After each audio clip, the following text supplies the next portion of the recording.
तर मला याचं कौतुक वाटतं विशाजी टिंगरे यांचं की त्यांनी फार काय मोठं हा चेंडू ऑफसाईडला खेळलाय कवरच्या डोक्यावरनं ही नेटवर्कवरनं चेंडू सीमरच्या कधीच ओलांडले चौकारच्या खेळलाय आणि त्यावर त्याला 4 धावा मिळतात. परत एकदा गोलंदाज असेल हा चेंडू शॉर्ट पेज होता आणि इजाज कुरेशी स्टाईलला आपण खेळला गेलाय.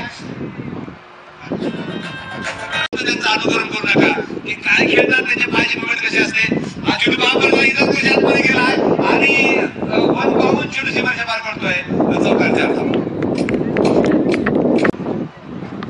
तिसरा दिवस स्पर्धेत आपण मैदानावरती पाहत आहे. सामना क्रमांक 2 राहिला लागलाय. इजाज कुरेशी महागातला फटका खेळलाय. मला वाटतं हा फटका नक्कीच एक वेगळ्या पद्धतीने खेळला आहे. सरकारचा हा धावा. कृष्णा सातपुते एक जुनं नाव तुम्हाला मी सांगेल मारुती वैराट. हा चेंडू बॅकफुटचा चेंडू कट केलाय गॅप मध्ये खेळलाय. मला वाटतं हा कॉपी फटका आणि फटका खेळताना इजाज कुरेशी थोडा वेळ नक्कीच असं वाटतं एक गेले आणि तिकडे त्यांनी 4 लावला आणि 2 4 विकत घेतले.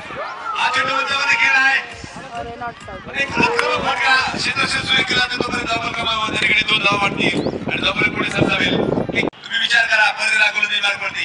हा चेंडू हेलिकॉप्टर शॉट करण्याचा प्रयत्न करतो. हेलिकॉप्टर हवेतच राहते की काय जमिनीवरती लँड होते आणि त्यानंतर 2 धावा मिळतील इजाज कुरेशीला. डबल कव्हरची 2 धावा वाढतील डबल पुढे सरसावेल आणि त्यामध्ये बरेच नाही कृष्ण हा मित्राकडे संजय होतोय. आपण पाहत आहे का आपला तर फटका खेळला गेला आहे आणि धावफलक रिव्हर्स स्वीपचा